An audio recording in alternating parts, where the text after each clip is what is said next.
coach in any sport, like pro sports or something that you admire the most? I think I kind of look at Urban Meyer, in the college ranks, Right. and also you got to look at Nick Saban. I mean, those are two guys that I obviously look up to. Nick Saban obviously knows how to develop a winning culture, no matter where he's been. That's what he's done. And Urban Meyer's the exact same way. I like to listen to both of those guys speak. I think they sound very professional in everything they do. I think they approach the game the right way. Urban Meyer, we want to go on him first, is he's a guy who's a multi-sport athlete guy. You hear him talk about it all the time. He doesn't recruit single sport athletes. They just don't. They want guys that are super athletic, and that's one of the things I've tried to bring to battle is really promotion of other athletics outside of just the game of football. I encourage our kids to go and be multi-sport guys. And then when it comes down to the Nick Saban I think it's just the way that he builds the locker room culture, the way he recruits, the type of guys that he recruits, and the way that he approaches the game. Just with the relentless mentality of they want to win and they want to be successful. And I think that's what you have to do if you're going to build a winning culture at any program. Yeah, and especially with Saban, he's like a no nonsense kind of guy. Like you do anything messed up, you're sitting, we'll put the next guy in. Yeah, they have the ability to do that. They got dudes in the freezers. And in order to do that, kind of having the next guy up mentality, you have to have like a deep team.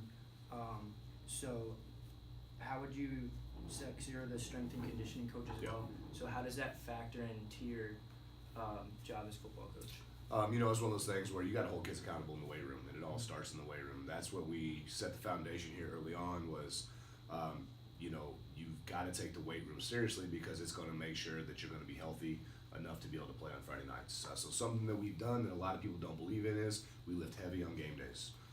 We're going to go out, we're going to get after it, we're going to be physical on Friday nights, and so we bring that mentality to the weight room as well. For instance, I can use an example back in 2016, we're getting ready to play for the district championship, and I had my quarterback, my starting running back, and my outside linebacker, all three set personal records, PRs is what we call them. They all PR'd and hang clean on Friday at 11:45 before we went out and we played in the district championship game, and we went out and we won by 35 plus points. So I think when you build that type of mentality in kids, they buy into it, and so I think that's a huge part of what we do here about it. And last thing, do you have a favorite football movie or book? I've actually been reading. My wife got me Gary Pinkel's book that I've been reading, and I've really enjoyed that so far. And I've also really obviously enjoy Remember the Titans is one of my favorite. Blindside is a good one. You go way back, probably my favorite of all time, and you're way too young to know this, but it's called The Program. It was a mid-'90s, I believe we looked it up the other day, it was like 1994 that it came out. It was a very, very good football movie for its time back in the day, but yeah, those are some of my favorite. That's awesome. Okay. Well, thank you so much for your time. Hey, no problem, man. Really Glad to appreciate help out. it. Yeah, no problem.